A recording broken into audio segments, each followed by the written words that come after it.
Hello, Yokoso from Japan. Long time no see.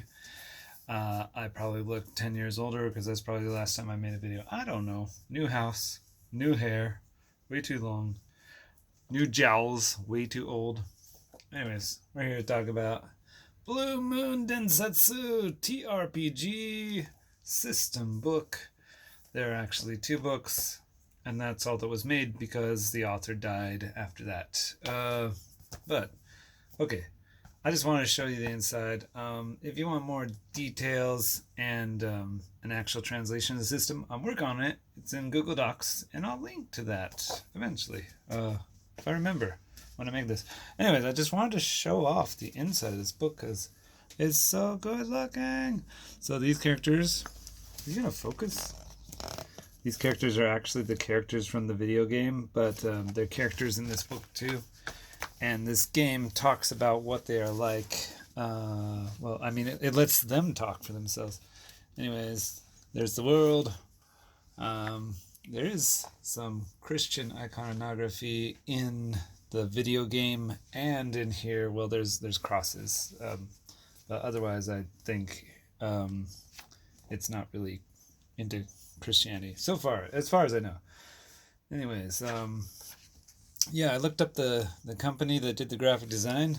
Turns out they also made strategy guides, and you can actually see like the page borders. Those are from some sort of old European books. They just kind of like the '90s, very early '90s equivalent of clip art, but they use it to good effect. Anyways, every single page has illustrations on it. That's what makes it so cool. And this is just today's video is just the first book, but I'm going to show you the second book eventually, and I want to because there's a sealed section that I have not opened yet, and I want to do it live on video, which is not live. Anyways, this is so cool. I mean, where else will you see, all right, like 4-panel comics? Maybe in some games, I don't know. Or some graffiti on the character. Focus! Thank you. They're making their character sheet and somebody has graffitied over them.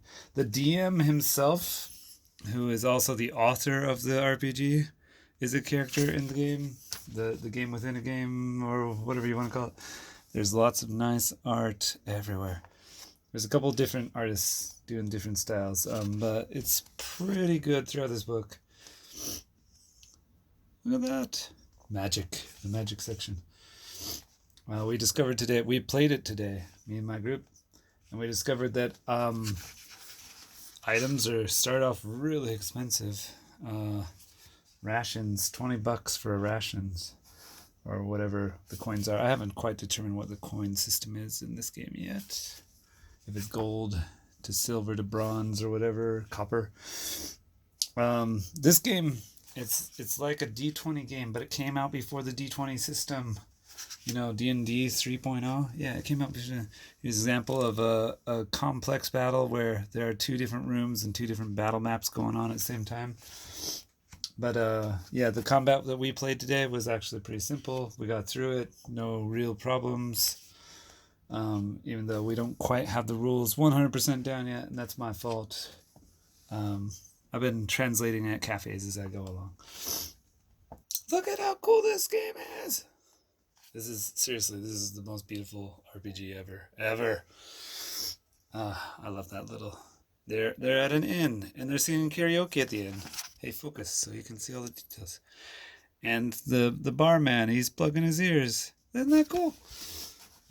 This is the replay section, by the way. Replays, if you don't never heard of them, they're parts of an RPG.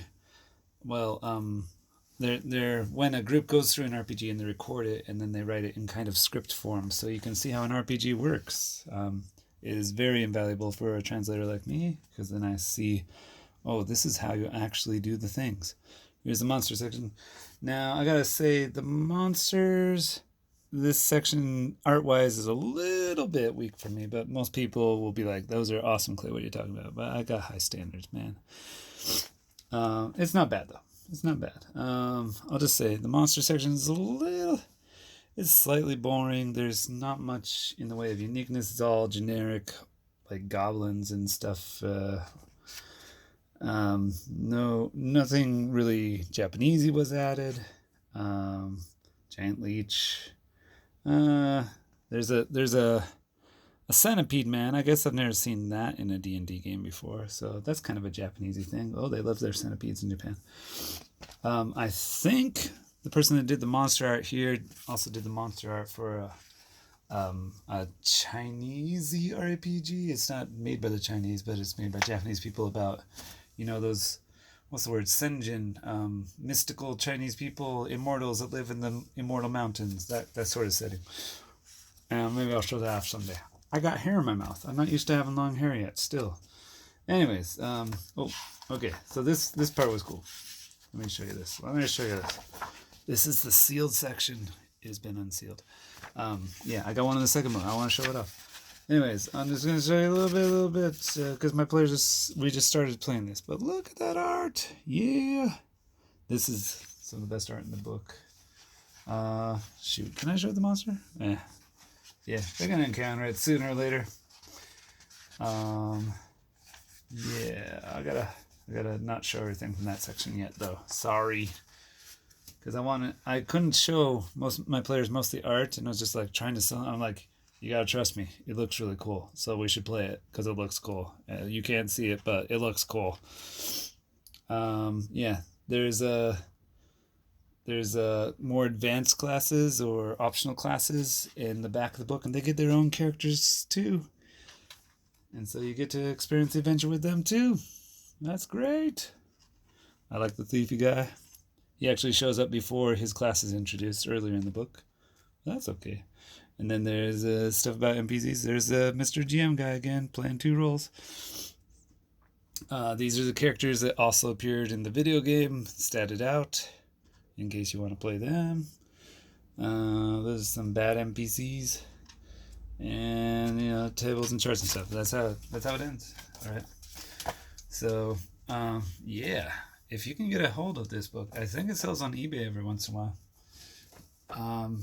I recommend it, and I'll be translating it on the computer that you cannot see, so that gesture means nothing to you. 7 minutes, almost 8 minutes of me rambling about a book, but trust me, this book, it's amazing. These publishers, they put together a line of books. It started with Lotus, actually. They started to make their own Lotus RPG. But this is the best of the bunch. And it has the Lotus DNA in it. It's kind of, you can tell, like they have the LP-MP system from Lotus, but it's much better here. Everything is cool. It's like the perfect D20 game. It's the D&D 3rd edition you always wanted. Yeah, I'm looking forward to exploring it more. All right. Enjoy your day wherever you are. See you later.